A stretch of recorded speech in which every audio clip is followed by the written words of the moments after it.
It's going to take us a few minutes or a minute or two to get set up here, so bear with us. Thank you.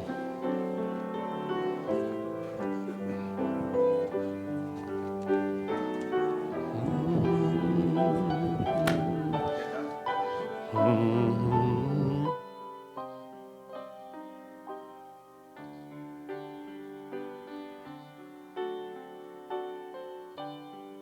And where Mr. Hiss the snake crawls among the grass, and where Mr. Chatter the monkey chatters among the treetops all day, there was born a little baby boy with little pink fingers and little pink toes. Takes me back to about 1956, Oregon Conference Camp Meeting, Primary Division. Who is the storyteller? Eric B. Hare. If you've never heard him, if you don't have any of his stories, it's all about missions. When I was growing up, we lived for people to come from Burma, as he did, or from the dark continent, as we used to call it, Africa. And so missions was an integral part of the Seventh-day Adventist Church in the 50s and the 60s. Not that it isn't now, but the emphasis has changed, where nationals take care of their own countries. As Americans, we don't have to go over and do the mission work as we used to do. So it's different, but we all love mission stories. There's nothing about a mission story. We heard one in Sabbath school class this morning, Molly, spent some time in India. And so today our emphasis is on Haiti. So that's the mission. In 2011, we organized Children for a New Haiti, and with the idea that we would help educate children. And so the mission of Haiti, the need of Haiti, is as great as any other place in the world. So we try and make a difference in the things that we do. We like this quote very much. We can't help everyone, but everyone can help someone. Well, my section of the story is getting there and getting back. So once you arrive, the question is, how do you get around? Well, this is local transportation, or one of them, and this is another way that people get around. Both of them are called tap-taps. And the reason they're called tap-taps is that on the back you can kind of see worn spots. There's an assistant that rides back there, and when somebody says, "I need out," they hit the back of the truck. They tap the back of the truck so that people know. So those were two considerations, but fortunately we had another option. This is our vehicle of use. We were going from Port-au-Prince, not quite up to Port-au-Paix. The line shows that as 187 miles.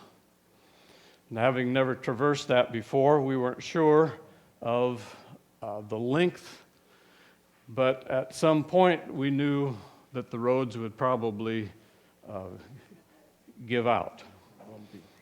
We didn't have the appropriate hat for Wissell as far as the chauffeur was concerned, but that one worked. As you go through the countryside of Haiti, it changes. There's hills and beauty all around. You see workers tending their garden, their plot of land.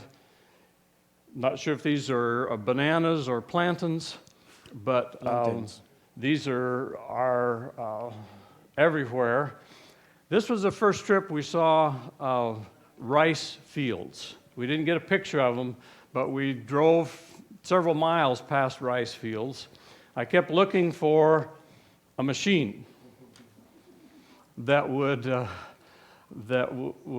cultivate or harvest the rice. There was none to be found. The only machine was the machete and the person's arm. And so they would cut the rice, They would beat it on a tarp or something, and then they would lay it out to dry. Just such hard manual work to get food. The ocean was temptingly close, but that was not something that we were able to enjoy. Go through the small villages, see how the people lived. You can kind of get a picture of this is kind of a side street, I guess. And you also pass and get these interesting pictures of people selling whatever it is that they have to sell in a way to make a living of some sort. I didn't know whether to show this picture or not.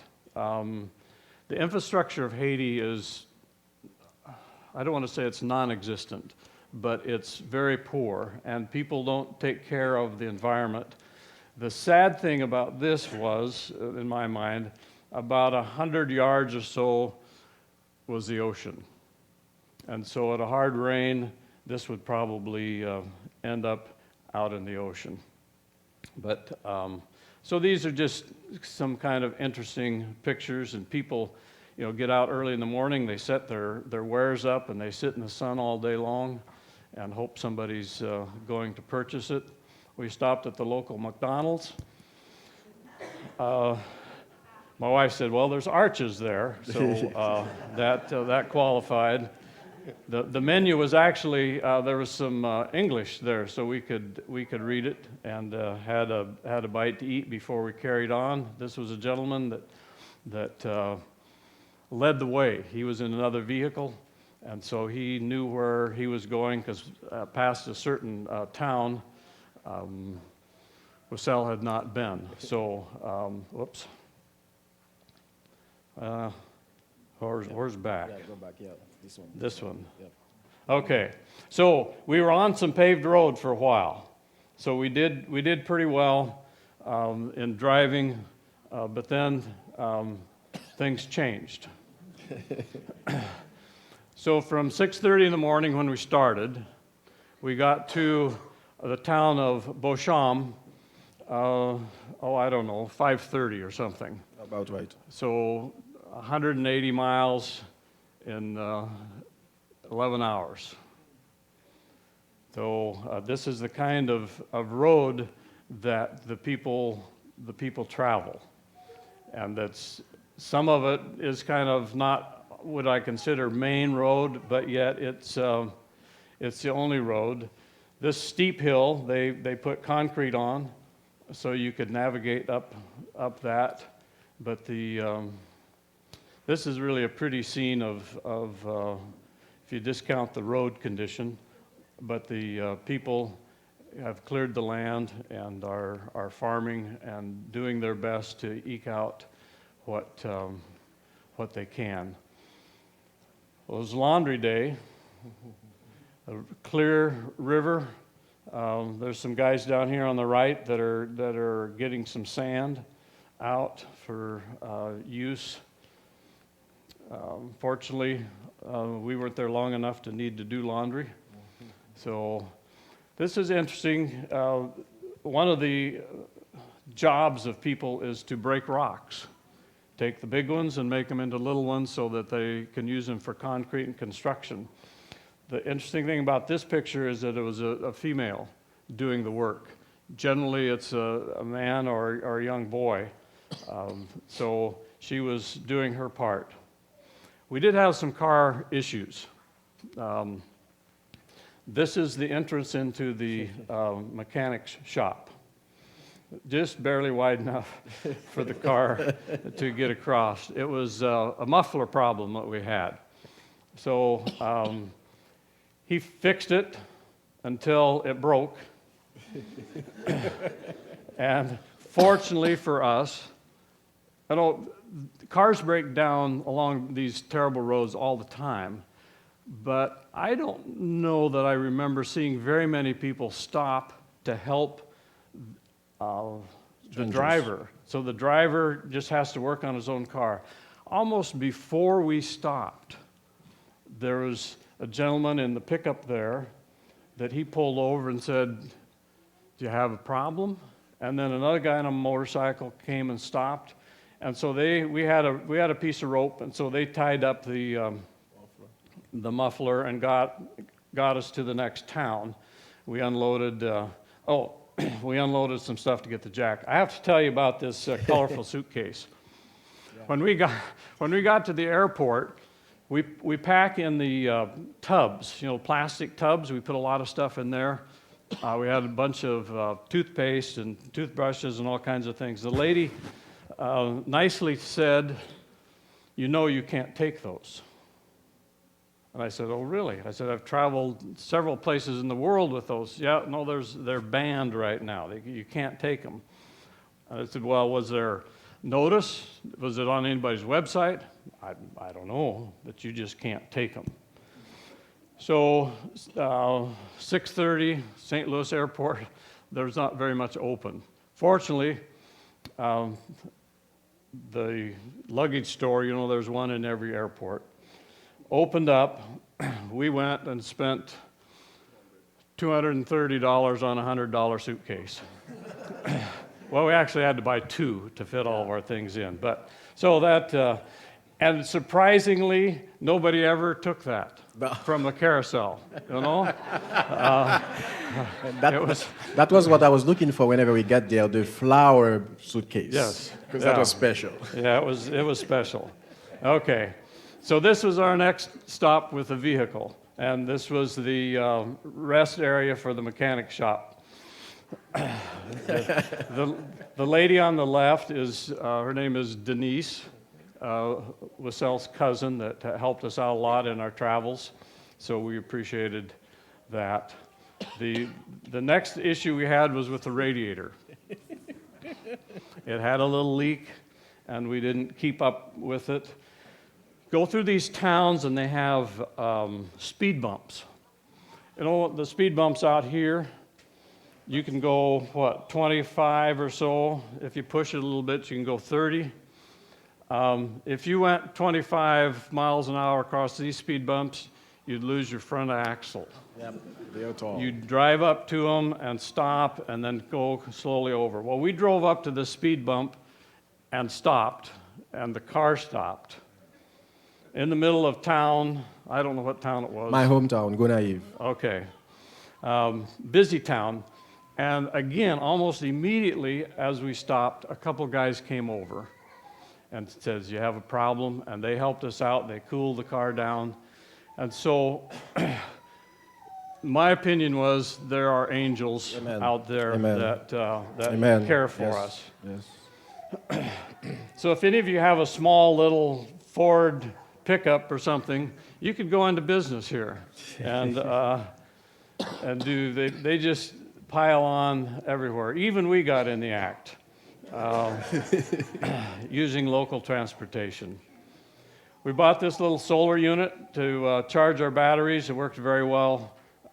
Charges up and charges the batteries. So we had a great time traveling, even though it was dusty and hot. But we got from point A to point B. Thank you, Joe. The next section that I'm going to show you, as Joe said earlier, the purpose of our trip was to go and help with Hurricane Matthew. But we have 3 steps toward that goal, and I'll take you through so you can see what happened. So the first place that we went was called Beauchamp, and we're going to visit the school. And here it says, welcome to the kindergarten section of Beauchamp's Seventh-day Adventist School. That's it's right there on the wall of the school. Here we can see the staff, and right here is the wife, the pastor's wife. She's the principal, and here is the pastor, and all these people, they are teachers in the Seventh-day Adventist School of Beauchamp. Those are the kids. And I like that picture. We like that pictures because everybody was well aware that we were taking pictures and they didn't want to miss it because their eyes were straight looking at us. So that's what we saw when we get to Beauchamp. That's the school. And imagine during Hurricane Matthew, those kids were there with that picture. And it's better because they have to put those pieces back so at least they can continue to go to school. So that's the picture we saw the first time we got there, and we said, wow, and we couldn't believe it. That's a classroom. That's how the kids are sitting on the benches at the school. And look at what hold that piece here, just a walk. Can you imagine having a kid, 6 years old, sitting on a bench like that for the entire day to get some education? But the amazing part is they are grateful, regardless.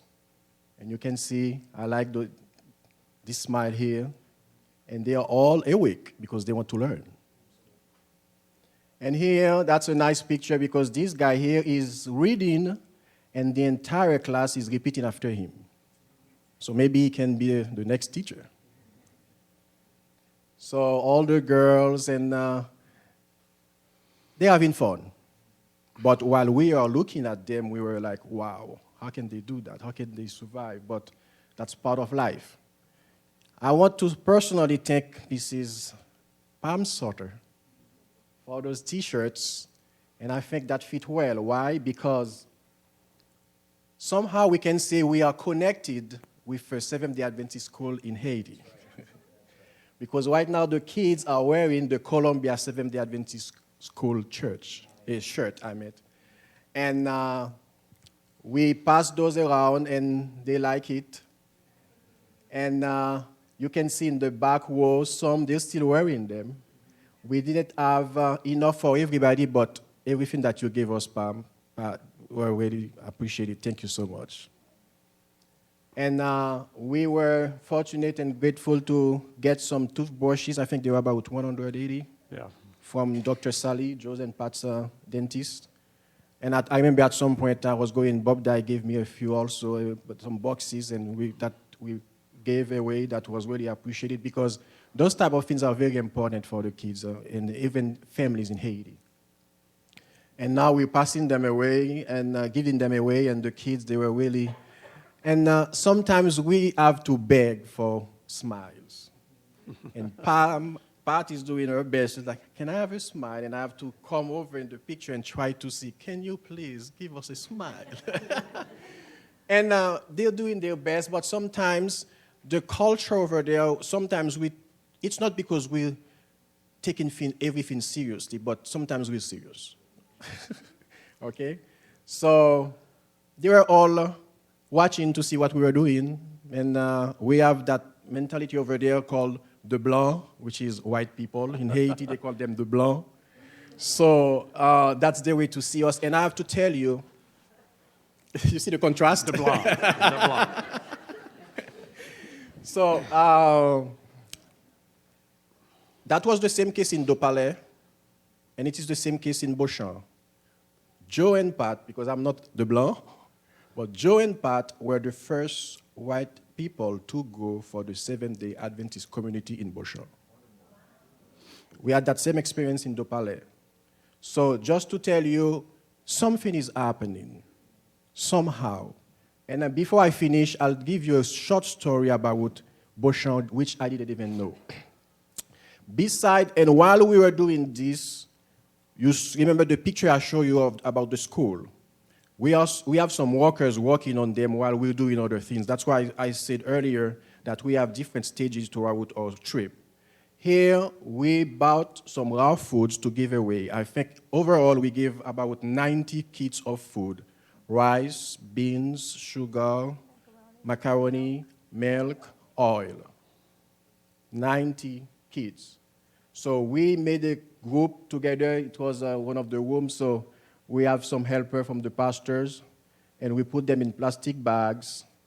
And here we have the pastor, the local pastors, with some of the kids next to the church, in the backyard of the church. We're getting ready to give them away.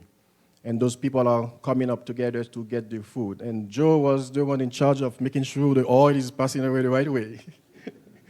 And it's very precious for them because those type of things are not easy, especially when we are in a remote area.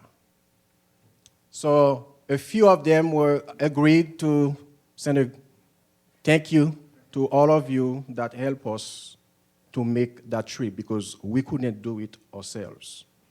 And we are very grateful for the opportunity that you have given us to go over there and to do that. So now they finished to take the entire roof out, ready to work. And now they start working on it, and I have to tell you, all the workers, they are Seventh-day Adventists. And we felt, honestly, I've been going to Haiti several times, but I felt really, it was another experience for me, a different level. So they are working, making sure, because I told them, I said, I want to make sure to get everything that we want done before we leave. They have 3 days to make that happen. And they did. So now they're taking a break, eating, and while they're working, we have a group that is getting food ready for them. And that was amazing. For those of you in construction, how do you cut tin? Or With a machete, shit work. obviously. Yep, a machete. Yeah. And we were amazed, and because they were not going to do it, but somehow we were like, we want to see it. Find a place somewhere that you want to cut a piece, because we want to take that. So that's how they do it, and we were amazed. So right here, we are seeing the last piece of sheet metal that they put in on the roof of the Seventh-day Adventist school in Beauchamp. That's a picture of the Phoenician, and that's the school. Thank you to all of you. Thank you. So here you see, this is how it was when he came.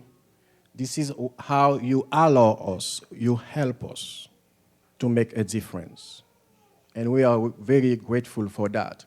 On the other hand, there was another side of, that's a part of the school, but on the other side of the church, that's how it was covered, because Hurricane Matthew did some damages, and we have to do the same thing here too, and you see the difference, okay? Just for the Seventh-day Adventist school in Beauchamp. The other part of it, and you know all, what is that? Chalkboard. That's what they're using. And this is a picture, but when I saw that, I'm like, oh no, we need to do something. Talked to Joe and Pat, and then together we said, okay, this is what they have now.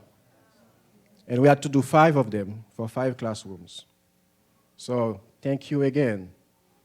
Beside the chalkboard, you saw the benches, how they were sitting on the bench. We had some workers working and to make that happen also.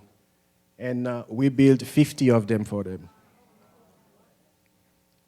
And now we have to pile them because they were working on the roof, pile them in one room, make sure that everything is settled before they took there. So that's the crew. Those are the workers, the people that make that happen. As I said, they were all members of the church. They are so grateful for everything that was happening. And here is the pastor, and you can see the blanc. The intruder. Okay? So while they were working, we have some ladies cooking for them. And those are the spicy and, you know, Haitian spicy food. I'm sorry, but it's good. And that's the cookhouse. And one of the ladies, that's where they put 2 things together and make the beans, and they give them some beans, rice, vegetables, and a mixture. Those are the ladies that help with the cook. And they are very grateful for everything that we did.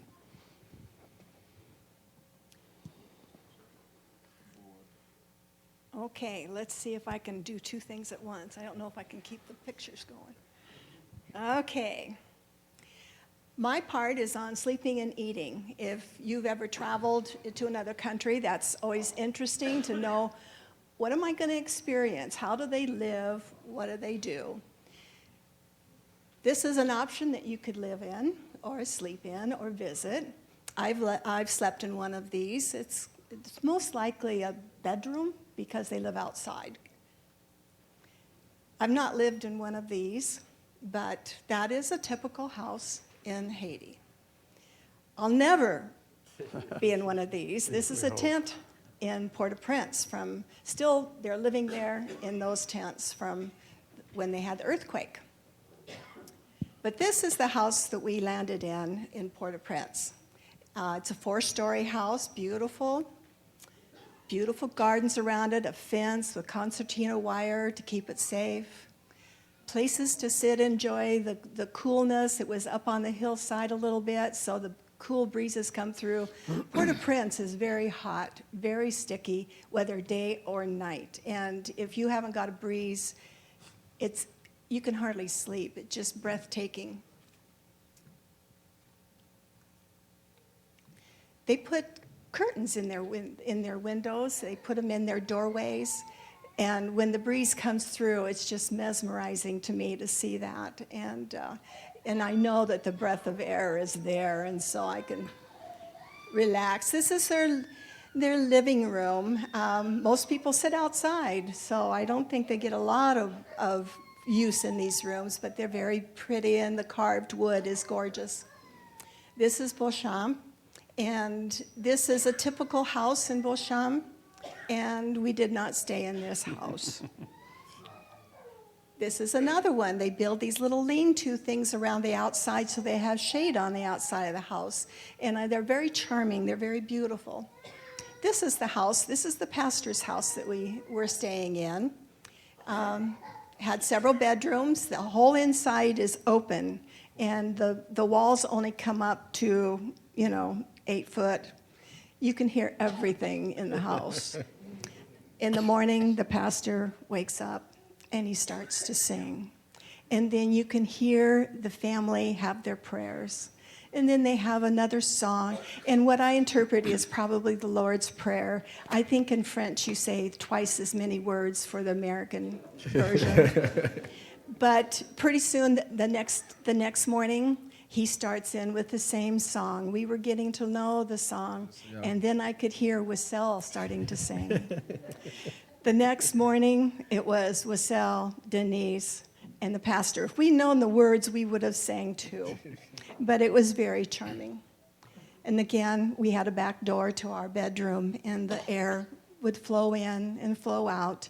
But when you left, you had to lock everything up because it wasn't safe. We slept under a mosquito net. Sleeping in Haiti is kind of interesting because you do hear all the night sounds. This is our bed. In this area, we did use a cover at night because it is cool. And I think Wissel got up and put all of his clothes on yes, one night because he to. didn't have a blanket. Yeah. I travel with my blanket. Next time I will. The houses are always dark. There's no electricity. And so, you would live outside just because of that fact. Joe, here in the daylight, he's trying to work on the solar panel, getting things ready to go and plugging things in to charge. At night, you listen, and down the way is a Baptist church, and they have a little girl singing. They've got big speakers, and the whole town, you can hear it. A little bit farther down, Miss Eva's Hotel has got their bar scene going on, and they have their big speakers. In the middle of the night, 1 or 2 o'clock in the morning, you hear the drums from the Voodoo compound. That was every early morning we could hear the Voodoo compound. This is in town. In fact, this I shot from Miss Eva's Hotel. So you can see the different flags, and those represent different areas that they do voodoo in. And not everybody has all those flags. They have just specific ones for what they deal with. You live close to the earth. Your food comes from the earth. It doesn't go through a grocery store. And, if we looked at this in the grocery store, would we buy it? They cherish this. They clean it up, and you do get some good food. No pesticides here. This is a garden growing behind the church. So they have a church garden that people work on. This is a man working on his plot, and he has a machete, and this is how he works his plot. Sal took this picture. Yeah. Beautifully done. Our food also came from America. Rice. And oil and beans. Some vegetables up there you can see in cans, butter. Those are hard to come by, especially out this far. They don't cook in their homes. They cook outside. And so there's a little lean-to that they have fashioned in the back of the house, and this is where they have done their cooking.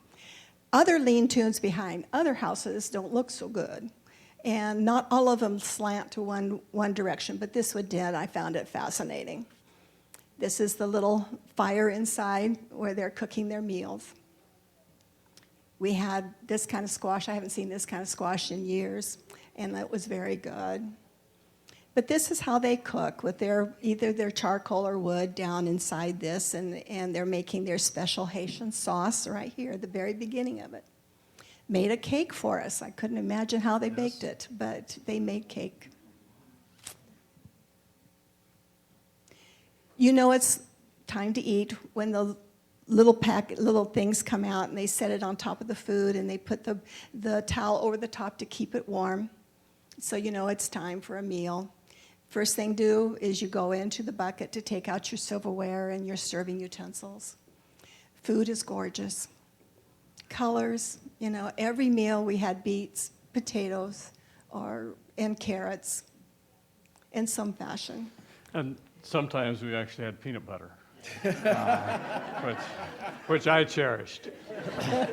Joe can't do without his peanut butter, and the pastor loved it so much that we left it for him. So I thought they grew peanuts over there, but you know, obviously not. For some reason, they like the peanut butter that are coming from here, and I like the one that are from over there. Yes, So. that's very true. But this is that squash that we had. This is breakfast. We had carrots and eggs, and down here is macaroni. They eat macaroni for breakfast. But that's okay, you know, a good healthy meal, hearty meal for the day. Another variation of our beets and carrots, you know, it's got a theme going here. This is the special Haitian sauce. It seasons everything, and it makes it taste so good. This is the cake they made. It was pretty good. Kind of a cornmeal type thing, you know.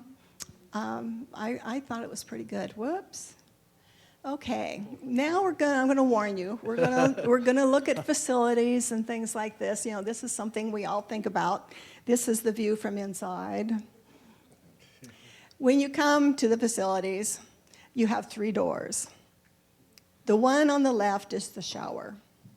The one in the middle is better than the one on the right. The one on the right has only a hole in the floor. The one in the middle has a little potty. Can I say that? Yeah. This is how they heat the shower. So I tell you, after those roads with all the dust, I told Joe, I said, we've got to have a shower. I don't care if it's cold. I'll do it because we were so dirty.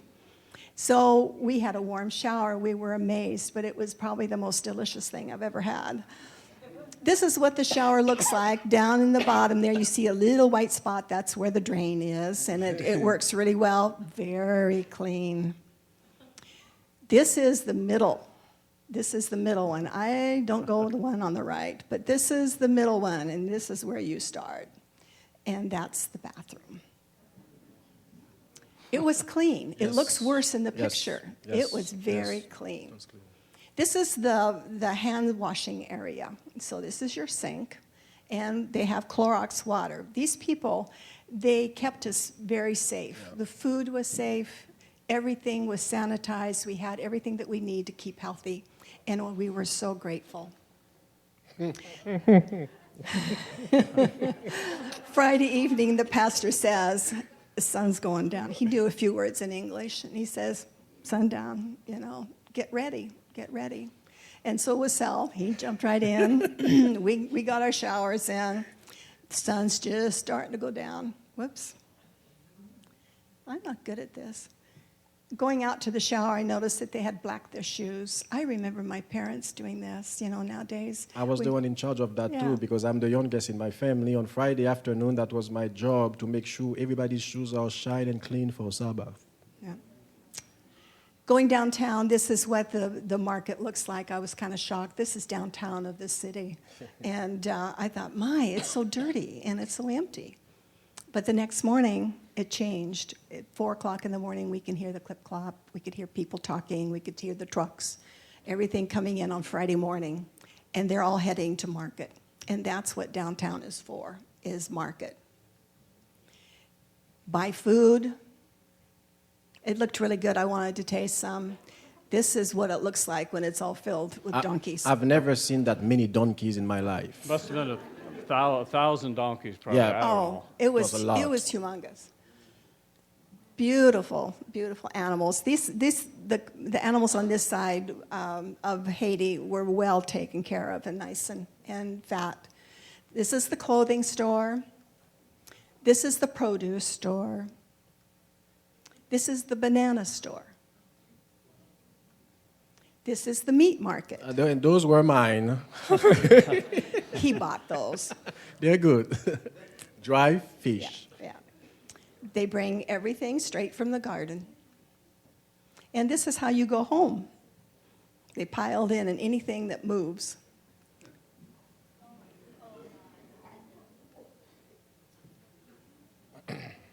Yeah, I wouldn't go that way. This is Miss Eva's hotel. Should you ever decide to want to go on a mission trip and go to this town, this is probably the place that you would stay. And to have a little shanty town and then a 3 or 4 story tall hotel is really something. But it's very nice. And this is the air conditioned side. Mm-hmm. This is the bathrooms, so they have showers, flushable toilets. It's a good place to stay. One thing, every time I travel, I find something that fascinates me, and this is what fascinated me. Do you know what this is? Broom. Oh, good. I loved the brooms there. They were so cool. And this is what they do. On Friday, they clean their houses, they clean around their houses, and they clean the churchyard.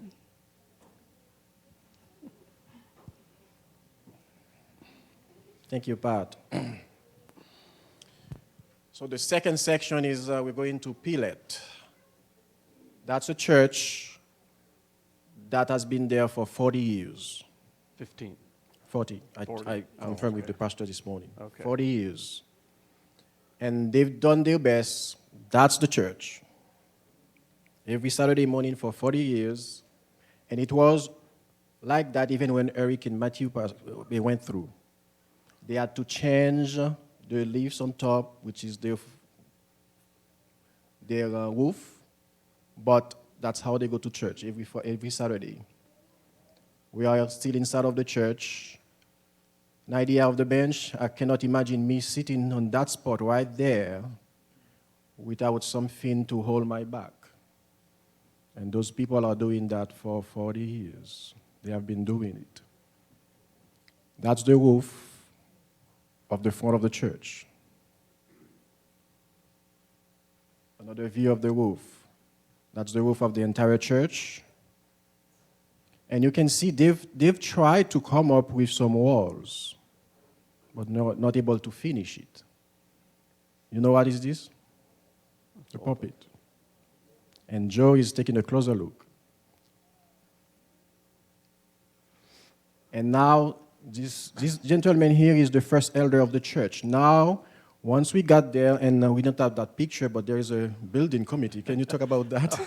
Well, we got there, and they were just sort of standing around, and the pastor got a group of guys, and 5 or 10 minutes, they had a pretty serious discussion about when they should start, because I think they maybe felt, well, we'll get going here in a little bit. But there was an emergency building committee with the pastor, and this was the result. They started. And there again, I made sure I told them, and one of the problems that they have, it looks like the pastor told them we were coming.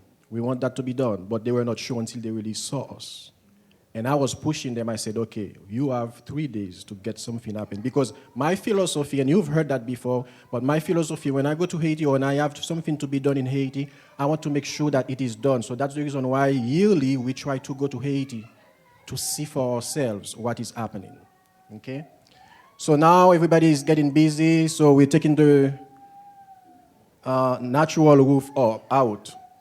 And everybody is doing their part, and you can see it's coming along out pretty well. Joe is getting involved, and even women that were there, they're all members of the church. They're taking them down. So now they're doing some cleanup. The roofs is out. That's the church now without anything. Then we said, let's bring on the materials. They start to come up. There the work started. Some of you in construction, this is the scaffolding that they made. Yeah, right there. They did dig some holes down, probably a foot or so, and then it was actually pretty sturdy, but it looks a little sketchy. Yeah, but they were comfortable. That's what they used to, and we were fine with that. So they were working on the roof, and I want to stop for a few seconds here. This lady here, she walked to the church with her hands up, and she was praising God because that was the first time that they were going to start to worship in the church with a roof. And she was praising God, and she was saying that how we are angels and how God has sent us over there, and for some reason, and she were just giving praise, and she didn't care who was watching her and what was happening, and she was just glorifying God. That's a view of the outside of the church while they were working on the roof, putting all of it together. And there we built about 30 benches for that church. You saw the condition that they were in. So those benches are for the church, and this gentleman working on some doors also for that church. And while we were there, everything is happening, we distributed 30 kits of food also in that church, Pilet's church, which is about 45 minutes drive in bumpy roads to get there up to the hill. And we had some people, some members that were watching, and those are the people that we gave food. And you can see, the strength in this lady's face. There was some love, and Pat has a new friend. Yes, and he could say a few English words, and we encouraged him to continue going to school. So that was really amazing. I'm coming back with this picture so you can see the difference. That's the church when we went to Pilet. And this is it right now.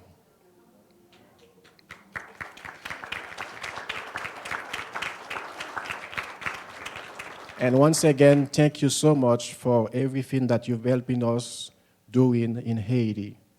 Sabbath morning, we're getting ready to go to church, and that's the pastor and his wife, and the other members, the other people here. But I was really glad to see this couple over there having some good time, because I always make sure when I take them to Haiti that they have some good time. That's inside of the Beauchamp's Seventh-day Adventist Church.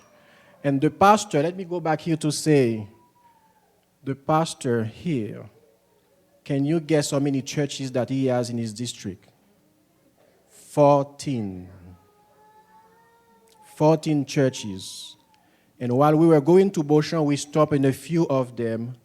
And that's why here you're going to see a few of those churches and the condition that they are in. That's a church. Can you imagine Hurricane Matthew going there? And personally, if I was in that church, even if it was raining outside, I would just start running. And they go there every Saturday. That's the back of the church. And inside of the church, Pat, if there was anything that goes by without making sure that she takes a picture, you won't get it, because Pat will get it. And everybody, even some people over there, they realize like, whoa, she's going to take a picture. But that was really good. Thank you, Pat, for all your work. And right here, you see the pastor is looking at on the church on the inside, and that's his office, per se. Okay? So there they are, taking a picture on Saturday before we leave. As I said, the purpose of the trip was to go to Beauchamp for Eric and Matthew relief. But remember, we are helping Dopalais. That's where we have our children, where we help them to go to school. We have about 35 children now that we're helping. So I'm going to just give you a quick look in Dopalais. So here, I'm standing here with Cherubin, is our main representative in Haiti, in Dopalais.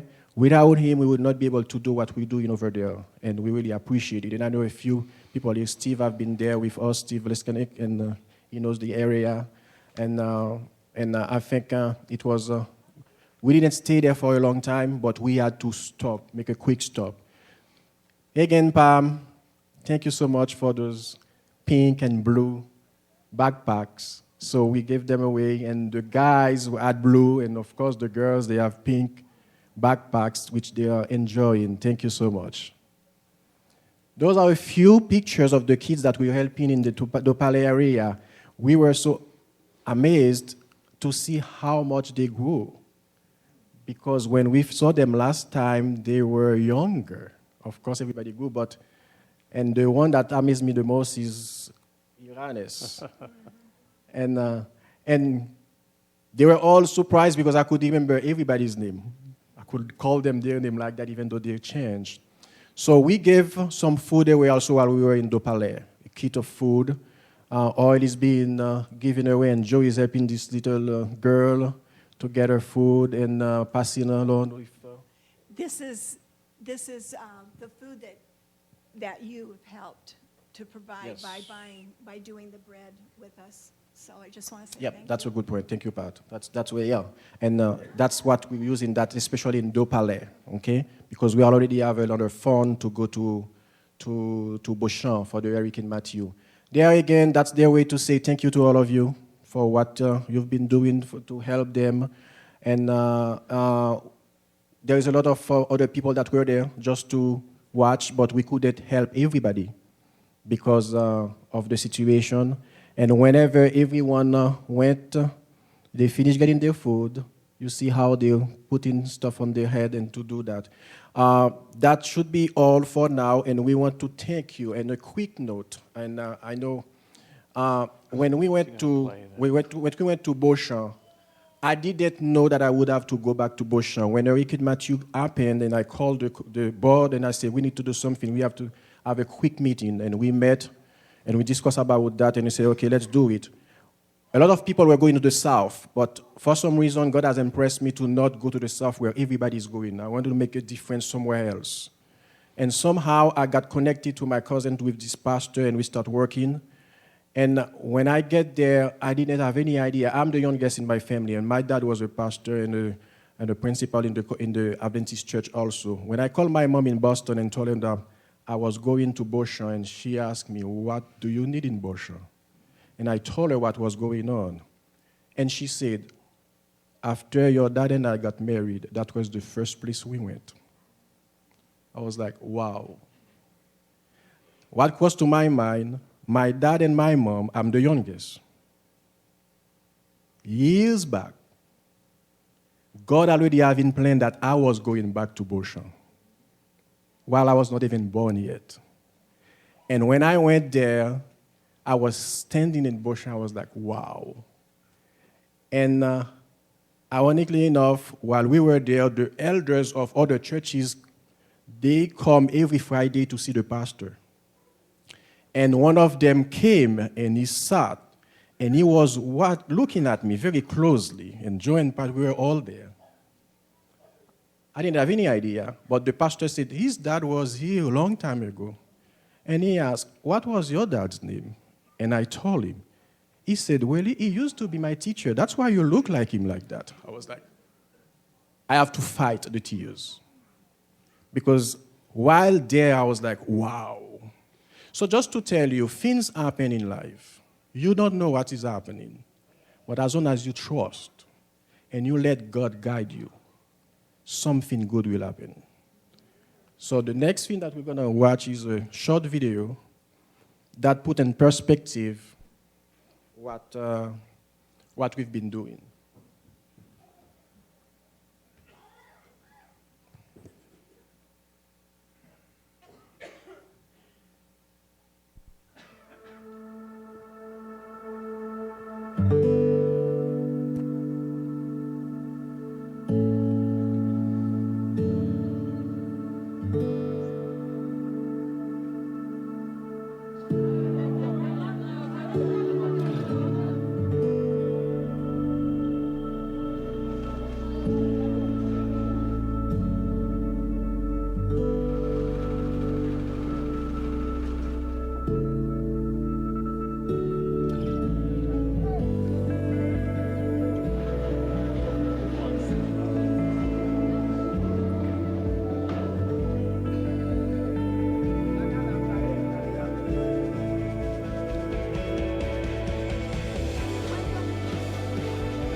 It's always a joy to travel and be part of something that improves people's lives. So thank Marcel and his leadership. We thank the board. We thank the churches that have donated and the people that donated help us. So that concludes our program. The offering today is for conference evangelism.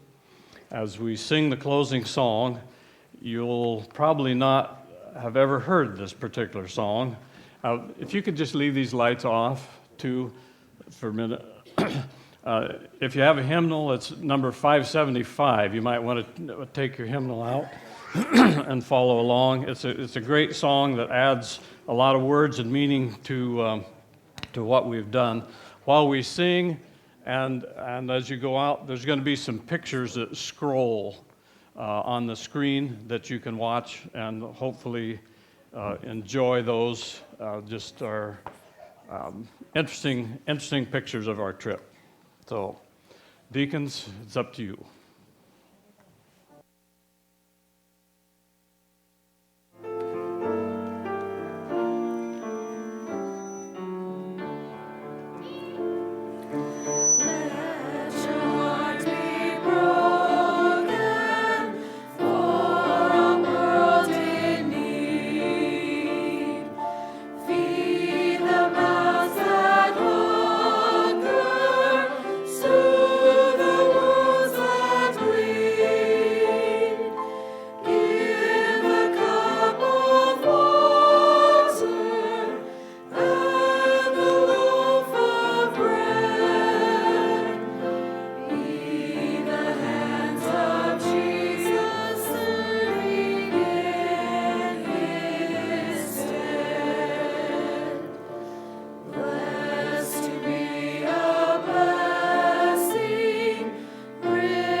For those of you who are interested, there'll be some brochures out in the foyer as you leave. Let's pray.